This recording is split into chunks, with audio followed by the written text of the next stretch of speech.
Hello, hello, and welcome to Shared Spaces. My name is Laquita Chansey, and I'm the founder and director of Baltimore Homes.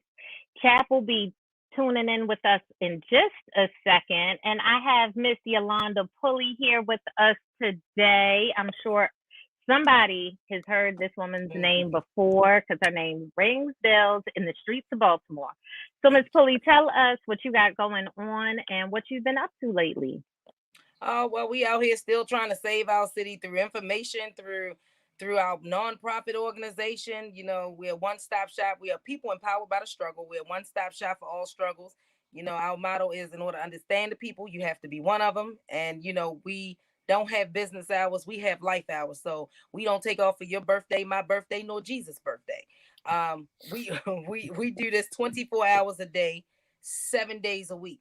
I was one of your mayoral candidates, but I dropped my campaign during COVID because we didn't know what that thing was, and I wasn't trying to put my team at risk. Everybody else was willing to take their chances on the win. I was like, oh, no, sir. No, sir. So, basically, we out here just doing what we do, saving the people that want to be saved, and, just being us. That's half the battle because we do have to find the people that want to be saved because not everybody who needs help wants help or knows how to reach out and get it. So Miss Donna and Jason, let's go ahead and introduce you all first. Miss Donna, what is it that you all do with the organization? Yes, ma'am. So I am the CFO named. I'm also the life coach. I'm a certified life coach as well. So I am I'm like really put my energy on the energy that I want to have because I believe in accountability. I believe that if you want to see change, I believe that you must be the change that you want to see. And if you want people accountable, I believe that we have to be accountable in their face to show them that it's not bad. Like, we're bigger than our biggest mistake. Yeah. Absolutely, absolutely. I love that. And so, Mr. Jason, do you have any one-liners like Miss Donna does as well? Can you tell us a little bit about I, what you do? I'm actually caught off guard because I got my fingers full of honey barbecue wings, and so I didn't know that we were coming on. I knew Yolanda was coming on, but I didn't know I was coming on. But good evening, everyone, and I do apologize for the, but but She got me too. I'm so sorry. She got me too, Jason.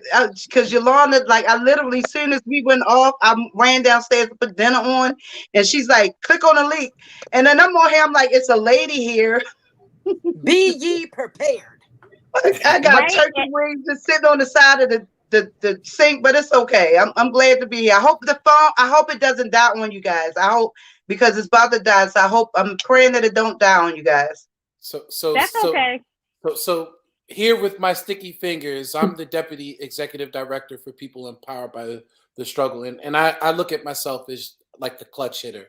Whenever something needs to be done by any of these marvelous ladies that you see before you, I come in and try to support and help because I really believe in the mission of our founder, Yolanda Pulley, but I also believe in the partnership that she has with her sister in reference to this organization is concerned because this is a partnership. Yolanda empowers us to have a stake in this nonprofit. But the relationship between her and her sister, I try to support anything that they need in reference to our nonprofit. Okay, so tell me, how long has the nonprofit been founded? And we're kind of in the same lane. What is it? What is it that you all? Who is it that you all are focusing on? Is really what I should say. We focus on Everybody. people. Yeah, we focus on people. We don't care, Mhm. what background you are. We don't care what color you are. We don't even care if you speak English or not. As long as you got to translate, we're gonna help you. A translate button because we don't speak Spanish and nothing else, but we can, We try. technology helps us. Right, Right, technology. right. Google, right. Right, Google speaks, right. right. So that We helps us help a point lot of people. fingers. Right. So me and you basically do the same thing. We fight for the same mission. So my thing is that we need to bring it together for one mission to help people. We're not focused on, well, if they get it, we ain't gonna get it. No, no, no, no, no, no. It's about saving lives in our city. Because if we don't save us, nobody's coming to save us. No one. Our help is right here staring in your face every day. These 4 boxes right here, and who you see when you walk out your house. Yes, ma'am. Right. We are a new nonprofit, so we were just incorporated last year, and actually just 2020. We're 2022. Right, so 20. Right, we actually would have been incorporated earlier if it wasn't for the fact of the pandemic, right? COVID in the offices, but Yolanda's been doing the work though for 20 years, and at first Yolanda really. She kind of ignored the whole nonprofit thing. She didn't even consider what she was doing to even be considered to be done at a nonprofit level, because she's just always done the work and hasn't asked for anything or has never developed anything around it. So when me and Yolanda first got together, I really kind of encouraged her that you should really move forward. Like, you have something here, because what we found with every other nonprofit is that a lot of times there are nonprofits that do something that is their strength in their lane. But for us, what we kind of really consider ourselves to be more of that bridge, that navigator sometimes, to help folks to find these resources, to partner up with organizations like yourself and what you're trying to do, and connect those resources to those who may not know nothing about your organization. Instead of trying to reinvent the wheel, in many cases, it's a matter of helping people, to navigate through these struggles in their lives. And so I told Yolanda, I said, well, you've been doing this for 20 years. People call Yolanda and say, hey, I have a job issue, and call this person and get a job. Hey, I have a housing issue. Call this person and I'll get your housing situation straightened out. So she's been doing that for 20 years nonstop. It was time for her to do it in a nonprofit level. I didn't want it because nonprofits is like the new lynching to me. They take one nonprofit, they put it against another nonprofit, and then they make you like the slaves in the barnyard. They want you to fight over the scraps of the chitlins, and I wasn't willing to do it. Listen, Yolanda, I say it to Chap all the time, who has finally joined on with us. So Chap, you'll get to introduce yourself in a second.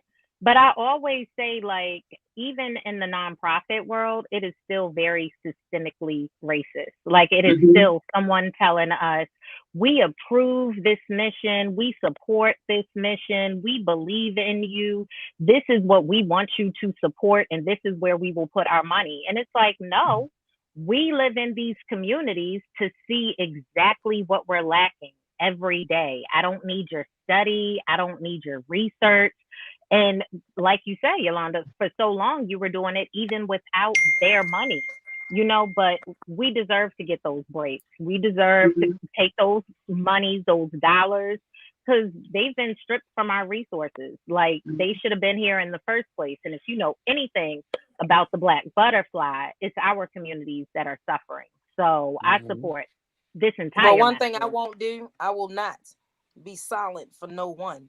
You cannot buy Yolanda. I'm the only candidate that turned down all the money.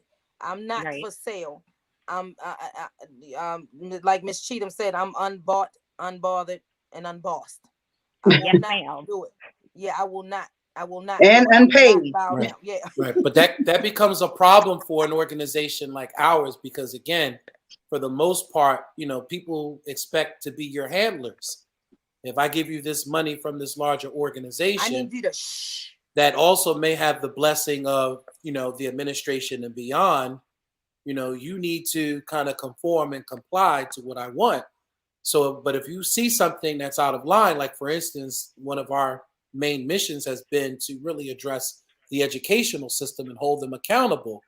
Well, if we start attacking that, well, we now become arch nemesis of everyone from Santa Lisa's to everyone that sits on that school board, which they do have influences. That there's fraternities, sororities, there's doctors, there's folks of influence that are within that space. So for a nonprofit, it could be very volatile space for you to operate in, especially when you're asking for the master's money. We're also the organization that's calling for her resignation and we want a fully elected board. So, you know, we got one part of the lawsuit out there with the taxpayers, but we want reparations for the people who you made suffer, who cannot get a job, who cannot live thriving on their own because of how you did our educational system. So we're actually going to implement another piece to that lawsuit. And maybe that's something that we could throw out there, because we've been asking that. So again, Giovanni Patterson has the lawsuit. That's to represent the taxpayer side, because the taxpayers have really been violated here in reference to the way the money is being appropriated and spent. You ask me. Correct, in the school system. But there's also still accountability that the parents should be able to get and the students should be able to get, and some sort of reparations or some sort of remedy should be, in some cases, enforced. But in order to do that, we need lawyers that are going to be willing, in many cases, to take the caseload pro bono. Understand, though, that doing it pro bono, though, you're not doing it for some special interest group. You're doing it for the children. So we really need, in some cases, the Black lawyers that always step up for many different issues within the community. We need somebody to step up and help us in this, because there is crimes that are being committed on the behalf of our children, in the name of our children. And it's affecting our community in the long run when we're dealing with the school to prison pipeline that is open wide in many cases in our community in Baltimore City. Oh, we got to let Chad talk. We taking over this. We sorry, Chad. He's just sitting over there in the corner, all silent. I'm taking notes because this is a great conversation, and there's so many things to say that I think everyone needs to be heard, man. Like I just wrote down a note when you said that the prison pipeline, even at some of our 21st century schools, you go in the door locks behind you. Then they have to, but you got to stand in front of a camera, get permission to come in. You go through a metal detector. They search your bag, then you're inside, lock the door behind you, and then they have to unlock the door in front of you. Just because they want to get you used to, they don't want to shock you. People don't think about that, and the kids don't think about that, but we're doing that. And then when you get inside, you make them just like when you locked up, you got to follow head down, follow the line. They want you to get on the side of the wall and follow the line, and everything they're doing is the same things they do in institutions, right? Conditioning. Yep. Conditioning. Pure mental conditioning. These are things that Hitler wrote about. You know what I mean? This is mental conditioning of people. I wanted to stay on the school subject because we were talking earlier this week about the schools closing. But one thing, as I marinated on the whole process, and the further I dig, the more circles I run, and all the things happening that's just raping our children from their education. And there's a lady who does the singing sensations, Dr. I can't remember her name. But she's very intentional about something we've removed from the schools. And she was a music teacher in Baltimore City till we removed like arts and humanities, right? And she had to move out to the county. But she has this program where she takes young people from the city, puts them in a choir, and then travels across the world, not the nation, takes kids from Baltimore, going, raising money to go to Argentina, to go to Europe, go to really exotic places. I want to sing. Hey, you can do the tryouts, but one thing my thought was this week while we're talking about schools was that when they remove art from the schools, our children aren't being taught to express themselves. And essentially, when you remove art and music and inspirational things from school and everything STEM, you're silencing our prophets. Yeah. I always say to folks, every time I hear the word STEM, when people say STEM, I immediately correct them. I say, no, you mean stream. And they say, what do you mean stream? I say stream. You have to have science, technology, reading, art, entertainment, mathematics, engineering. All that needs to be mixed in there. You can't have it where it's just science, technology, engineering, and math. You have to open up that creative mind, that creative process, which happens through creativity. Through arts and reading. Like, I'm glad you brought that up because you guys had mentioned your show earlier about Patterson. They did a survey of Patterson for the city and found that 77% of their school population read at like a 4th grade level, but they in 9 to 12, right? So, reading is abandoned, man. I have a nephew in Florida. When he was like a 15-year-old, in like the 5th grade or 6th. Like they moved him up. What happened was he was old enough to drive in the 5th grade or 6th grade, right? He could drive his schoolmates to school because he got held back so much, and nobody wanted to deal with him. So nobody wanted to deal with him. He couldn't read. So what they did super was senior. right. So what they did was they took him and put him in his correct grade, which was like 10th or 11th but he didn't even get 5th grade yet, hoping that he would drop out. Wow. And he is it's a black kid, man. It's not, he don't look like me. And that's well, you have to understand, it doesn't matter what city you go to.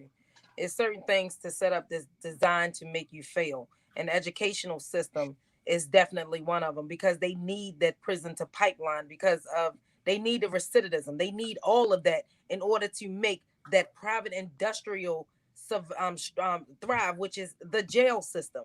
They are private owned. They are private entity that doctors and lawyers and judges sit on. So why wouldn't they want mass incarceration? I mean, and how do they do it? They do it through the piss poor educational system, and they do it on purpose. And until we change it, it doesn't matter the color of your skin. It's all what you're in. And when we in it, we don't see it. But when we get out of it, because I'm a product of Baltimore City Schools, and I really didn't get it until I got out, and it started affecting my children. And now it's affecting my grandchildren. Yeah. And somewhere along the line, the buck have to stop being passed. Well, and to your point, it is intentional. People are getting paid to maintain our school system in this situation. They're getting paid more than the mayor. This is how intertwined it is, right? It's so intertwined that when you look at everything from the judges to the correctional officers, when you look at their pensions, right? Their pensions, most of the money funds that they're putting out are trading on the stock market, that's also trading for Prison and Corporation of America and some of these other institutions that are some of these privately owned corporations. So everybody's there's benefactors everywhere. Everybody's benefiting from off of crime. And if you were to put a stop to crime, everything within the chain, including those pensions, including those police officers, the sheriffs, everybody the bailiffs would all be affected in the process. So how do you stop a machine that's literally $1 trillion industry, and that's really affects our community, or that's being built off of our community? Well, just like you said, Jason, and I said it on every mayoral platform that I was on, crime will never cease. It's the money is in what they call prevention, not the solution. You will never end crime, because crime is the biggest business in the United States, just like the United States sits on the United States. On the New York Stock Exchange as a business. So when we have I've been on a couple gun violence meetings this week, and they're talking about how some of the American Rescue Plan Act money is going towards that, right? So where then, if you're saying that the money and the system supports prevention, not solutions, where's the money going right now? It goes to the big businesses. Some of it goes. Well, I'm gonna tell you, some of it goes to Safe Streets, even though, even though their people got caught. Right. But I always say that the problem is so big. It's like dropping a drop of water into Lake Michigan.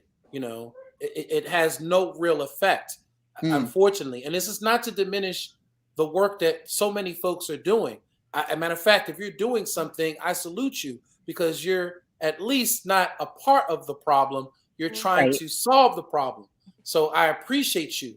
But at the end of the day, the problem is so great. And then I keep saying generation after generation keeps coming in afterwards. So if you never stop the bleeding and you have new, blood coming out constantly, how do you resolve that issue? How do you put a dent?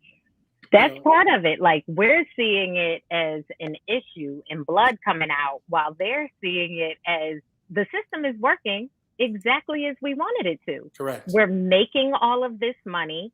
Our jails are full. Our kids, our kids are learning. We can send them to private schools. it doesn't matter how the money is being spent throughout the city.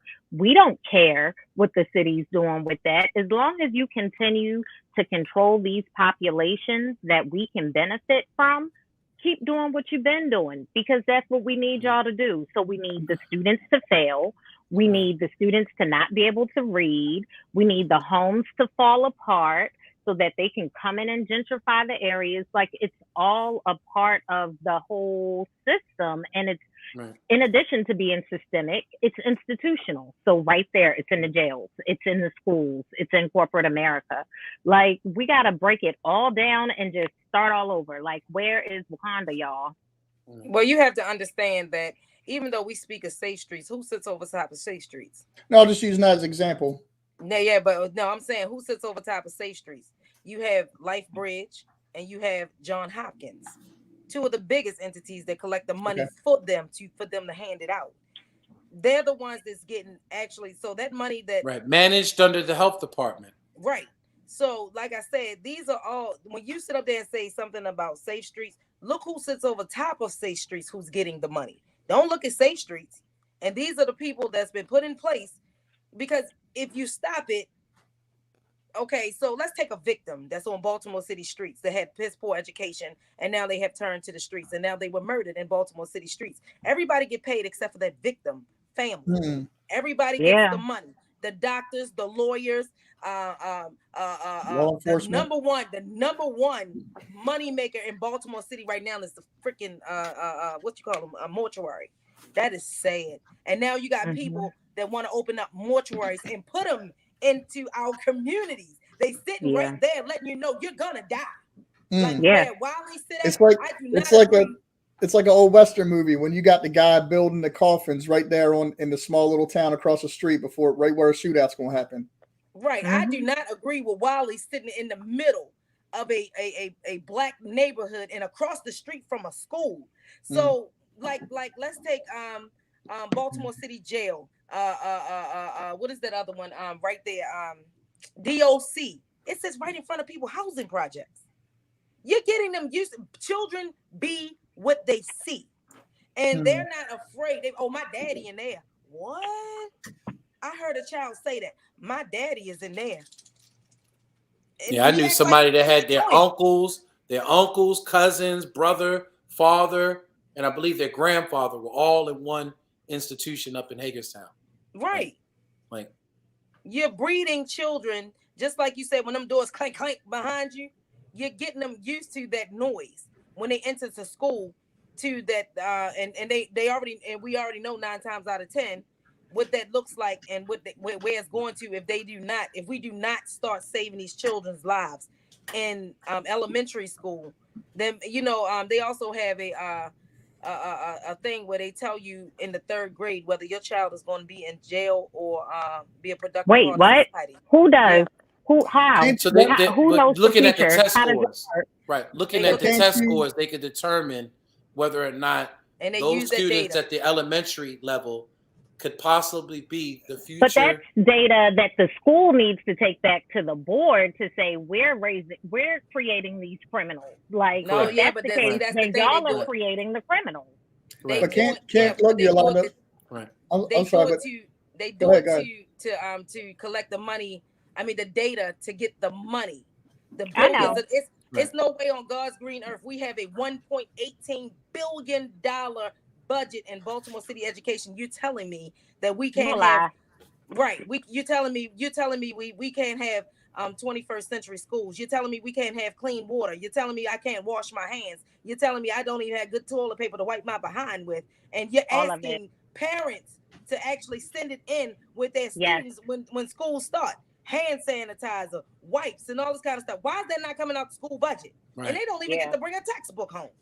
Yep. When you had millions of dollars of PPE money floating around from the federal government, which doesn't make any sense. But look, when we talk about the price of crime, right? It's true, the statement when you say crime does not pay, because just looking at it annually, right? I look at this every year. All right. Last year, $105 billion annually they project in reference to crime, whether it's, the victims, the impact on families, things of that nature. that tolls out to $425 for every man, woman, and child in the United States is responsible for. So crime does not pay. Actually, crime takes away. And for a family household that is impoverished, that is a victim of crime, whether or even a perpetuator of crime, that family pays dearly in the long run because they don't have $425 to throw away. Right. And the impact may even be more, especially because we've seen households where you have people that are maimed, literally, are paralyzed, quadriplegic, paraplegic, dealing with all kinds of medical continuing issues. And in some cases, dying years later. That's another story they don't tell you about many of these victims dying later because of their medical, conditions, and never recovering 100%. So the cost of crime does not pay. And we really need to look at addressing it at the holistic level, at a grassroots level, at a community level, because at the end of the day, it's also about continuing to hold on to that wealth in our community. Crime is taking the wealth away from the Black communities. I mean, I feel like the wealth was never there and that the crime exists because the wealth was never there. Like if we had jobs that paid us, the right dollar amount, like nobody, I don't see people robbing folks for fun. They robbing folks because they need to eat dinner. You know what I'm saying? So if we had the jobs that paid like a DC or even fair, let's just say fair wages, because Baltimore wages are low. If Baltimore had better wages, fewer people would need to go out and feel like they need to rob, steal, even if they're taking it out of a parked car, you're taking it from someone. You know what I mean? Like people keep losing their material things. But if the jobs existed and the opportunities existed, like we're a resilient people. We don't have to beg, borrow, and steal. Like give us opportunities and stuff will get done. Like teach the kids to read and the little guys will read and do things that need to be done so that they can be contributing members of society. Like nobody is out here like, you know what, when I grow up, I want to be a criminal that goes to jail. But they don't say they want to be police. They don't say they want to be police no more either. And I'm okay with that. But I hear what you're saying, Yolanda. You're right. They also don't say I want to be a policeman. But if we can get them out of the mindset of these school to prison pipelines just being normal and guns and metal detectors and all of that, like that should not be the norm. We should all be up in arms about it. Yeah, but this is what desperation looks like. I know, and I was the only mayoral candidate. Right. And I was the only mayoral candidate that said that I was going to do a 2-year pilot program where you pay no taxes. Because people need to keep their money. And I'm showing the city that I believe in you. I believe that we can thrive. If I let you keep your tax money for 2 years, you pay no city taxes for 2 years. And we give you not minimum wage, but living wages in our city. We could actually see what that looks like. And we're not teaching people to, rob Peter to pay Paul because, girl, I had to do this and I had to do that and I couldn't pay this one. And the crazy part about it, a couple of years ago, I was standing in line as a mayoral candidate because when I came home, my lights was off. And I had to go downtown. And stand in this long BG&E line to pay my bill. It was an old lady standing in front of me. And, she's basically talking to herself. And she was like, oh, well, I guess I can't get my medication and eat this for the rest of this month. And hopefully I'll be able to do it next month because I'm backed up and this, that, and the third. I gave her my bill money. I gave her my BG&E money and my lights were still off. Right. But guess what? I asked friends and family. We came together and got it again because I gave her what I had. That's what we supposed to be doing. We should not be doing pay community raises and paying people $200,000 and $300,000 and what?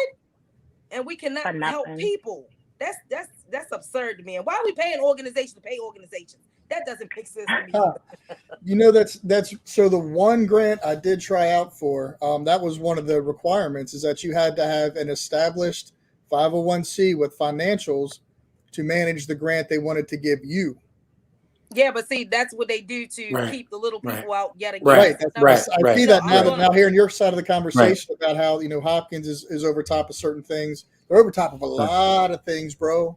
They want you Right. to have a And then they want to ask for my $1 change at the grocery store. I hate to throw it out there. Associated Black Charities, Catholic Charities, LifeBridge, Now look, I gotta Archdiocese, they testify to are my proctors experience. of grants out there, for many organizations out there.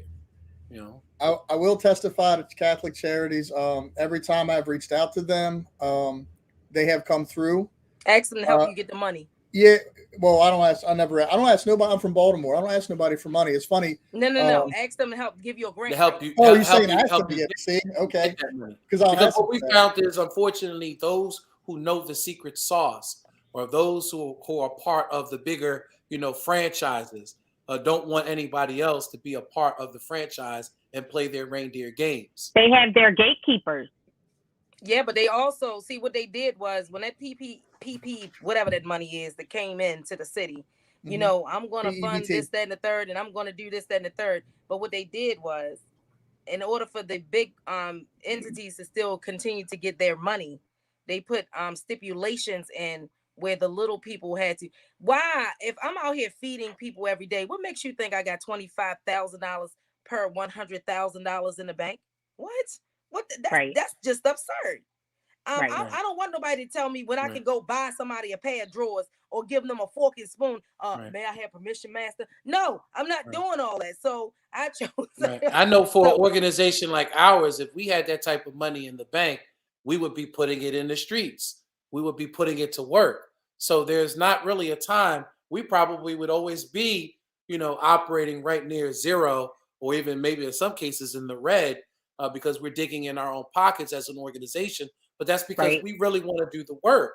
We're questioning in some cases, how can these organizations in some cases have that type of money on the side, and then still do the work, right? And you're helping. Right. It's impossible. It is, especially if you're a nonprofit, because you're supposed to be zeroed out at the end of. But we all know that there's some loopholes, and some of them have endowments and all of this other stuff. But I wanted to get to what this Ronald Miles was saying about rehabbing in Baltimore.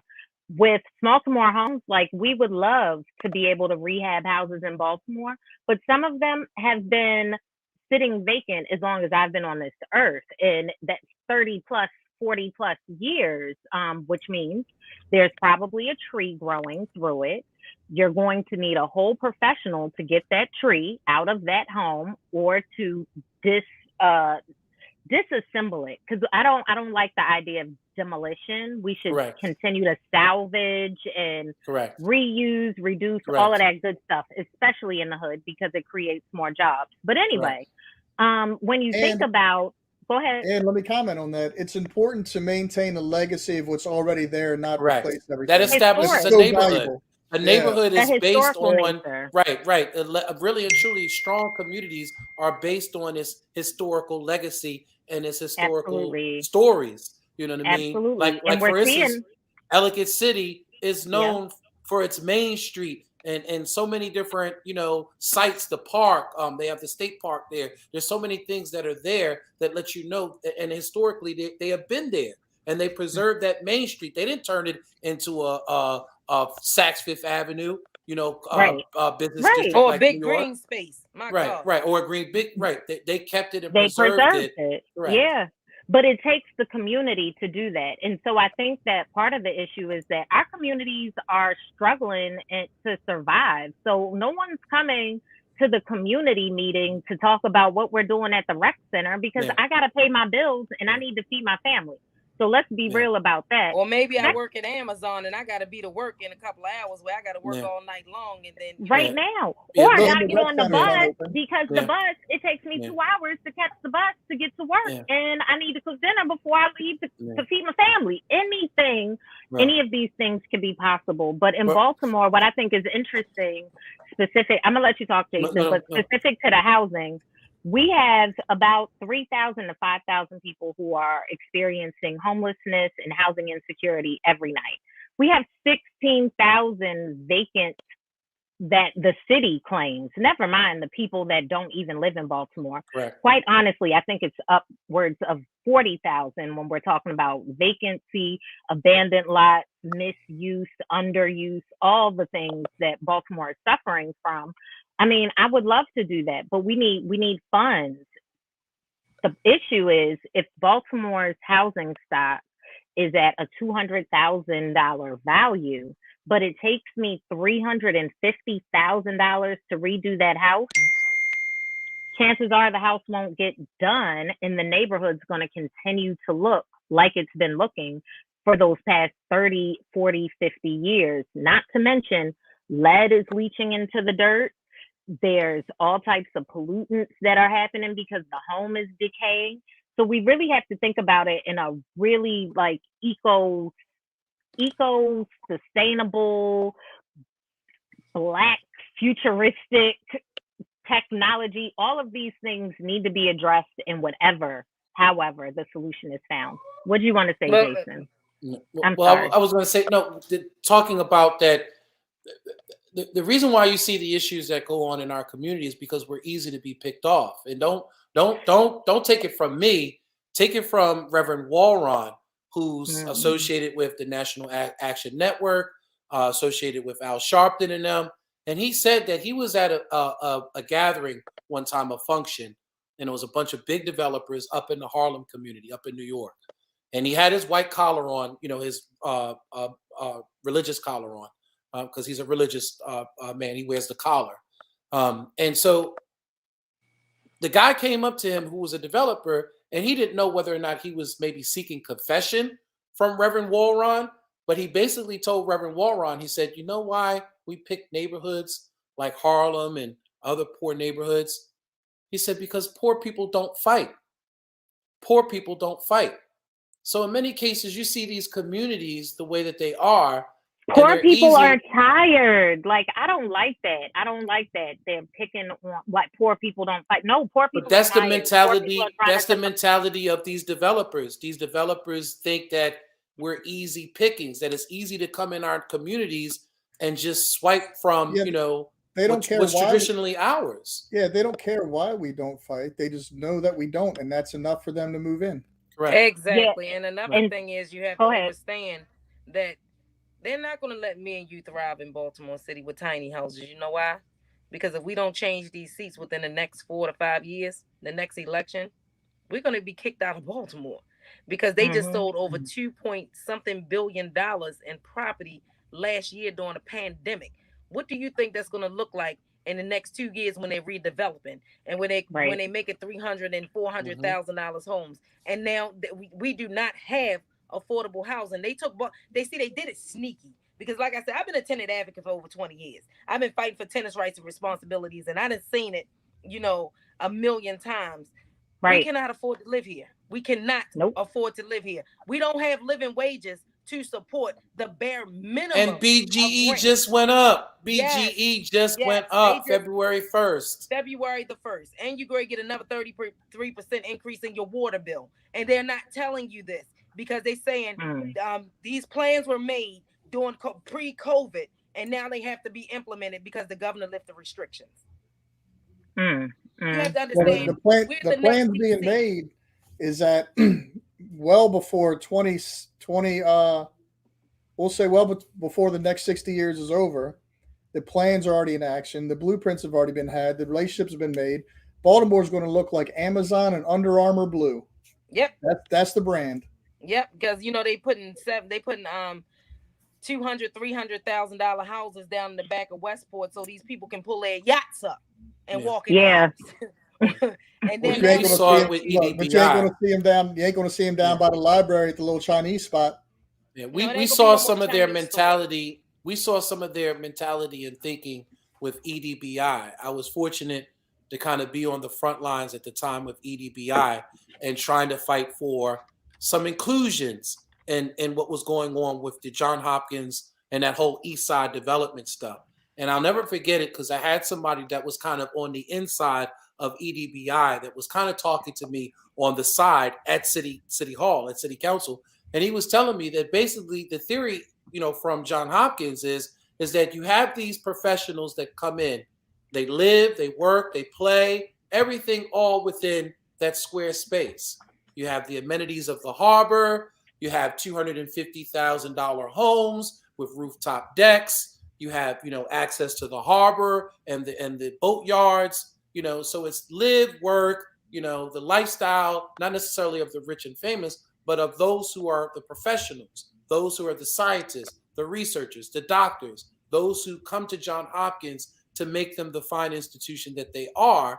They're looking at creating this metropolis around Johns Hopkins for them.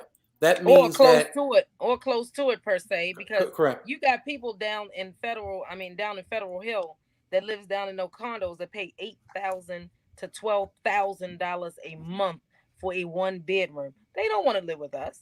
And you think they're gonna let us put up tiny houses? They're not going to let us do anything, but Yolanda, we're going to see our tiny house villages come to life. Let that be known, right? Like, right, I ain't messing with y'all.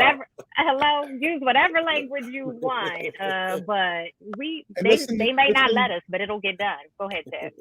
Listen to you guys talk about, homelessness and the schools. We have students who are homeless going to school. So I have a really cool idea, right? Maybe we could put a tiny home somewhere on or near a school where they're experiencing homelessness, or put them up near all the schools or even on the schools. Of course, the city doesn't want the liability, so that the kids that are like homeless have somewhere to sleep that's safe, man.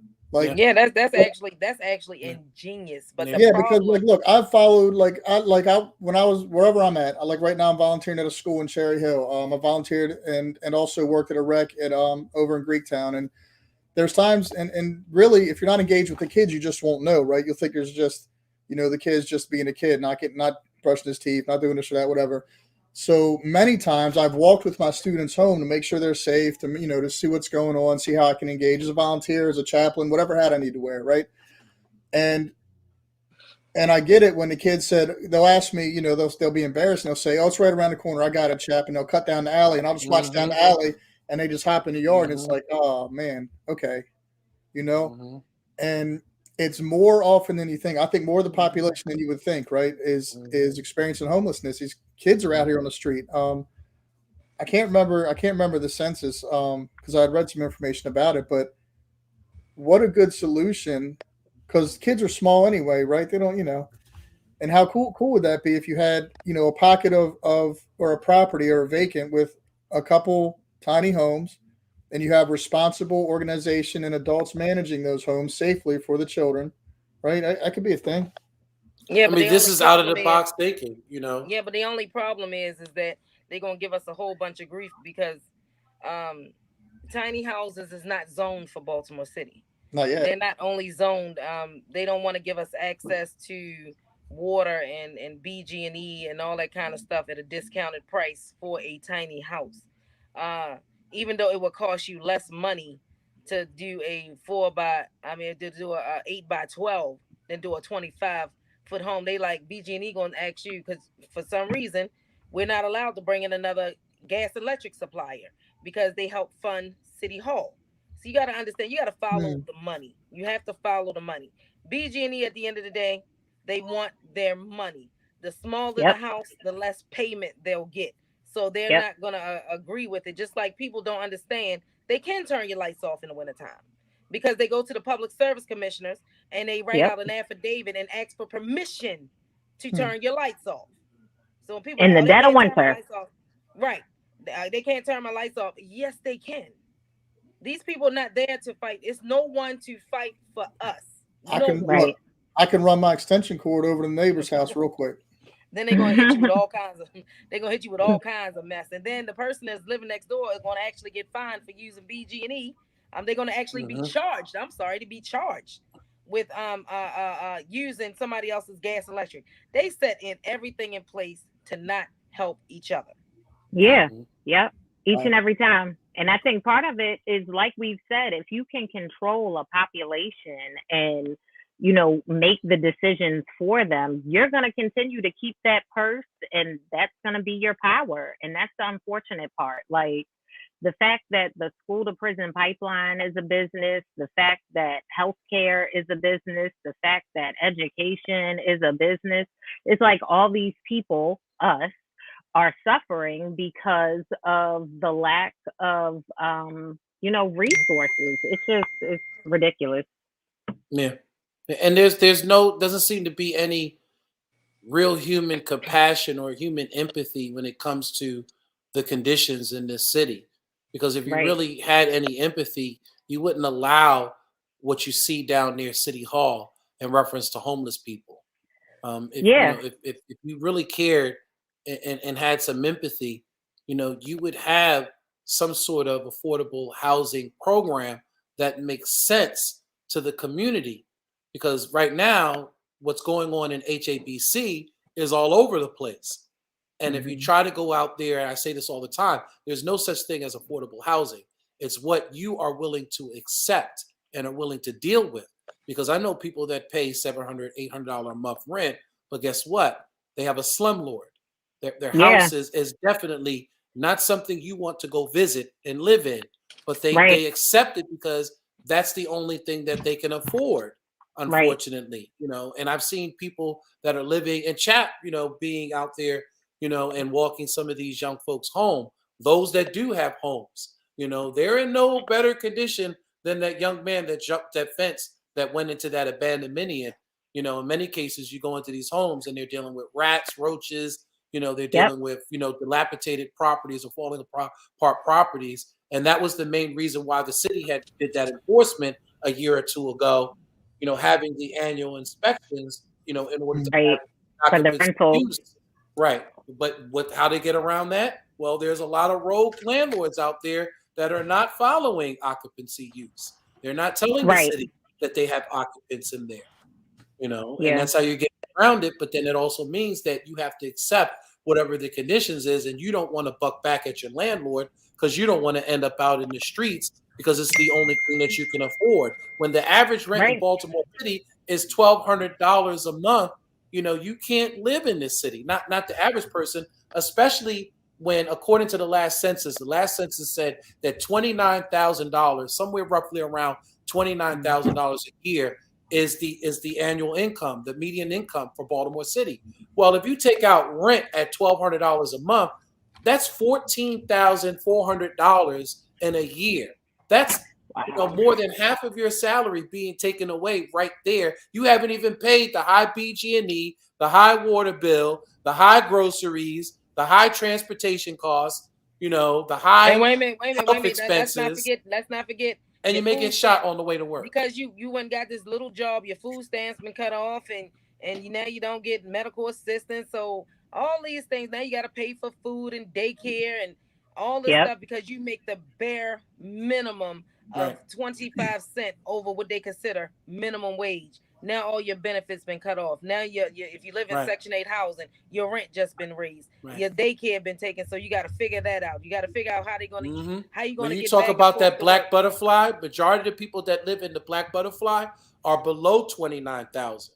They're at Right. 17,000, below. 15,000, $12,000 a Yeah, my year. sister do taxes, and she'll tell you she do a lot of people taxes in the city that didn't even clear $18,000 a year. Wow. So if you take that and you paying $1,200 a month, $1,400, what does that leave for your BG&E bill? Nothing. Right. I'm probably getting ready to Nothing. get turned off again right now. Right. Hello. Like that's what it's really setting us up I want to for. move in that house behind you, whatever that house is behind you. Right. This is one of I'm the ready Does to it tiny have move in. homes. solar? Is it Get off the this. grid? Is it solar off the grid? It needs to be. It needs to be. But don't tell Baltimore City because they're not going to accept it if it's solar and off the grid. Okay. Like what Well, sense see, that's does the that thing. Well, They make? that's what won't we need even to let fight for. solar That come in we the need to city. fight for that. Well, We let need to me fight for that comment real change. quick because you're talking about salaries. So the minimum wage in Baltimore City is like 12 something, 12.20 or something an hour. It just went So up. It just went up the first right, of the year. so that's $24,000 a year. But if you look at how they manipulate the data, because I don't know anybody, I know a couple people making this salary in Baltimore City, but the average mean salary for Baltimore City residents online or the information you look at says $50,000 a year. I'm not even close to that. You know. Well, see, the thing is, I'm definitely what not about close these to that. children? Yeah, but what about these children that go to work to try to help their families? My son, he went and got a job at Burger King, and even though he was supposed to get $12 an hour, they have these new rules that say no, he gets paid $10 an hour. So $13 an hour. So he got paid $10 an hour to work at Burger King, working slave wages for $10 an hour. This is what they're doing to our children, and then you wonder why they're standing outside on corner. But that's what they do, right? Like my man Nathan, he'll work at Burger King, work his minimum wage because he's trying to do it right. He's got a kid on the way, or his kid was born by now, and then on his lunch break, he'll go make more on the corner, squeegeeing cars real quick for half an hour than he made all day grinding away at the fast food joint. So he does both, and then who knows? I don't ask what he does later because I ain't gonna lie for nobody, so don't tell me nothing. Right, and see, the thing is that my son was only bringing home 32, and then they had him working like 2 to 3 hours a day. So he was only he wasn't even at the taxes. He wasn't even bringing home $60. So he was like, "Man, I'm not doing this no more." But you got him working hard, doing dishes and prepping and all kinds of stuff, and he just made less than $60 for 2 weeks. What does that look like? The worst part about it is that's your son. Like, there are people who have whole families that are in that same situation. And so what do we expect? Do you know what I'm saying? So it's like there's so many levels to this, and it starts at the age of coming out of the womb. Like, off the break, we're already doing things. And when I say we, I mean the system. The system is already doing things to, put a little mark or a target on these kids' backs. And it's like, what can we do so that families aren't struggling like they've been struggling for all of these years? Like, something has got to change. Elect new leadership. Elect new leadership. Have to go. Yeah, but elect new leadership. Right, they have to go. I'm sorry, that might be a homeboy, and you play basketball and football, but if you see that they're not doing these people correctly, that's just like, I can't condone piss poor behavior, and I will not. I don't care how long I've known you. If I know you're a cruddy person, I'm not voting for you. I'm not going to do that. That doesn't even make sense to me. Oh, I know him, that's why I'm voting. Well, what has he done? Give me something that somebody has done. Don't and if you know him, you should know what he's done. Right, outside of their neighborhood. Because we do have politicians that if you go into Ashburton, they'll say, "Oh yeah, my politician, I see him all the time. He's jogging with his labradoodle, and he's a great guy. He comes over for dinner and we drink Chardonnay together. But you ask outside the neighborhood where your politician has been at, they'd be like, I don't know who he is. And if you show them a picture of it, they'd be like, I don't know who that joker is." That's what I was saying in one of these community talks. I was on another podcast this weekend, and they're like, well, how do we build community? How does the church and the politicians get together? I'm like, well, politicians need to be fixing more than just their district, and the churches need to engage more than just their congregation. It's really not that complicated. Like, treat people like people and treat your community like it's your village, and people will start to prosper. We'll see folks grow. More than that needs to be done, but start with treating people like people. I think that's one of the best things we can do. Well, I'm gonna tell you something. When I just said it on our show when we got off, you have to understand what a politician is. So when you vote in somebody that got politician under their name, you get exactly what you asked for. A politician job is to protect businesses. I don't know if you're special interest groups, the money, and big profit companies, because it's a business. My job as a peoplestician is to protect the people. I'm a peoplestician. I hate calling it peoplestician. Yeah, absolutely. Absolutely. I am a peoplestician. My job is to protect the people, not the money. And you know what makes sense to them, which is CENTS, doesn't make common sense SENSE to us. So it all comes back down to the money. And let's be clear that when politicians do take care of their people, we're not their people. Correct. Exactly. Right. We're definitely not their people, and we never will be, and that's fine. But we are here every Monday at 7. I know Robert's show is going to come on at 8 o'clock, so we need to wrap up and get up out of here. I am so glad to have met with y'all today, family. Go ahead, Chad. That's it. To be continued. Let's continued, always. I appreciate this. This was a great conversation, guys. Thank Yep, you. thank you guys. You. Have a good one. We'll be back next Monday.